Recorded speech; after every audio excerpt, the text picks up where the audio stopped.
آسمانوں پر گئے، بسترا بھی گرم تھا، کنڈی بھی ہل رہی تھی اور پانی بھی چل رہا تھا، واپس آ گئے۔ ہم نہیں مانتے۔ اللہ نے فرمایا تم مانو نہ مانو، میں رب ہو کر کہہ رہا ہوں، اور میری ذات پاک ہے، میری ذات پاک ہے۔ اللہ نے پہلے اپنی پاکی کا ذکر کیا، پھر اپنے پیارے حبیب صلی اللہ علیہ وسلم کی ذات کا ذکر کیا۔ اور یہ سبحان وہ لفظ ہے، اس طرف بھی اشارہ ہے۔ فرمایا کہ جب تم رکوع کیا کرو تو پڑھا کرو سبحان ربی العظیم، سجدہ کیا کرو تو پھر بھی کھڑا کیا کرو سبحان ربی الاعلی۔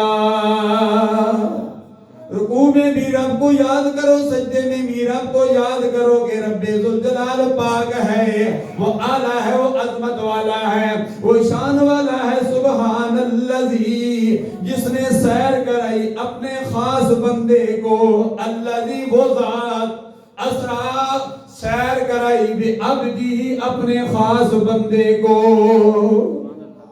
بات جو ہے یہ مصاحبت کے لیے ہے۔ او داو کف لم واو مذو بصلا ربا حجا من الا فی الا حتا الى، یہ 17 حروف جارہ ہے۔ با انسان کے لیے آتے ہیں، مصاحبت کے لیے آتی ہے، قسم کے لیے آتے ہیں، تعدیہ کے لیے آتی ہے۔ با کی بہت ساری اقسام ہیں، 9-10 معنی کے لیے شرح میں عمل کے حوالے سے با استعمال ہوئی ہے، لیکن یہاں با مصاحبت کے لیے استعمال ہوئی ہے۔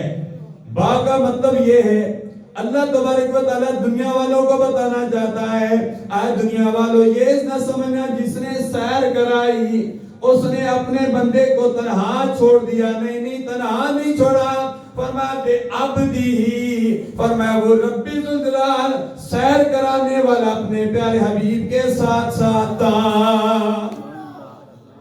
جہاں سیر کی ابتدا ہوئی وہاں ساتھ ساتھ جبریل بھی رکے، اگر یک سرے ہوئے برتر پرم فروغ تجلا بسوزت پرم، وہاں جبریل بھی کہتے ہیں کہ میرے پر جل جائیں گے اگر ایک بال برابر بھی آگے جاؤں۔